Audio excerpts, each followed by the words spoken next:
The whole system that we live in drills into us that we're powerless, that we're weak, that our society is evil, that it's crime-ridden, etc., and so forth. It's all a big fat lie. We are powerful, beautiful, extraordinary. There is no reason why we cannot understand who we truly are, where we are going. There is no reason why the average individual cannot be fully empowered. We are incredibly powerful beings. You know, I think I spent 30 years of my life, the first 30, trying to become something. I wanted to become good at things. I wanted to become good at tennis. I wanted to become good at school and grades and everything I kind of viewed in that perspective. I'm not okay the way I am, but if I got good at things, you realize that I had the game wrong. The game was to find out what I already was. Find out what I already was.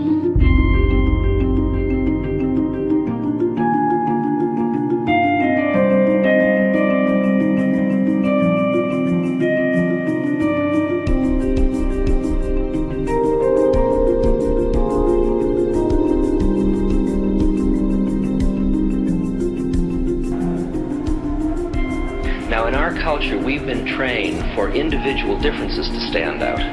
So you look at each person, immediately it is brighter, dumber, older, younger, richer, poorer, and we make all these dimensional distinctions, put them in categories and treat them that way. And we get so that we only see others as separate from ourselves in the ways in which they're separate. And one of the dramatic characteristics of experience is being with another person and suddenly seeing the ways in which they are like you, not different from you, and experiencing the fact that which is essence in you and which is essence in me is indeed one. The understanding that there is no other. It is all one. And I wasn't born Richard Albert, I was just born as a human being, and then I learned this whole business of who I am and whether I'm good or bad or achieving or not. All that's learned along the way.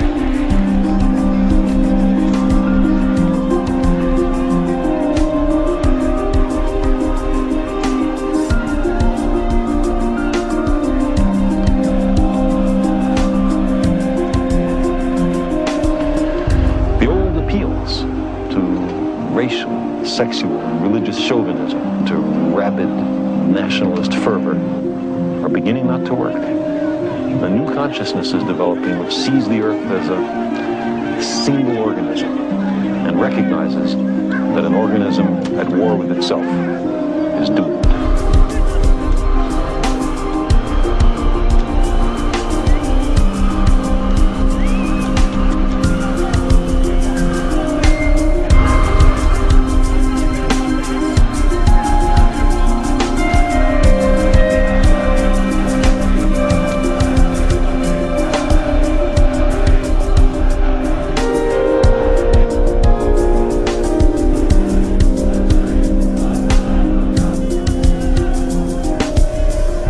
Bill Hicks used to finish his shows with this.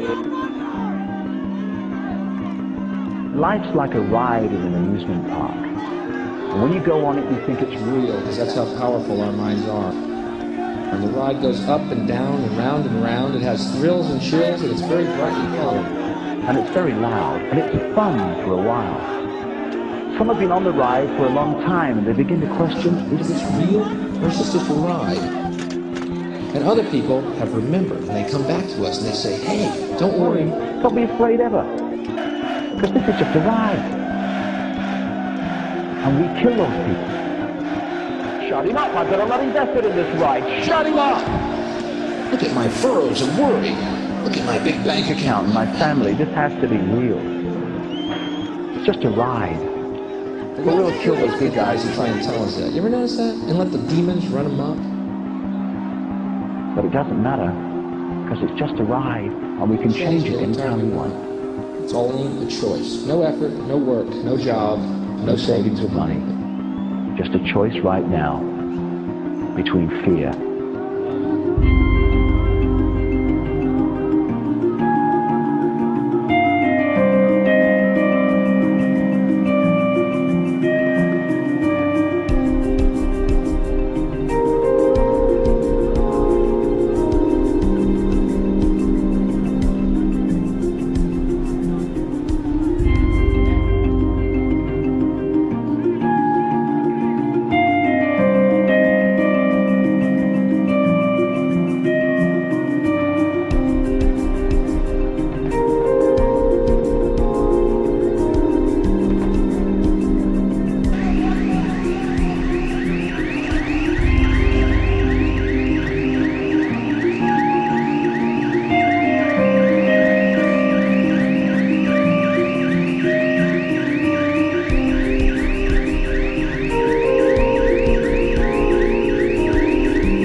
We were saying how very important it is to bring about in the human mind the radical revolution. The crisis is a crisis in consciousness, a crisis that cannot anymore accept the old norms, the old patterns, the ancient traditions. And considering what the world is now, with all their misery, conflict, destructive brutality, aggression, and so on,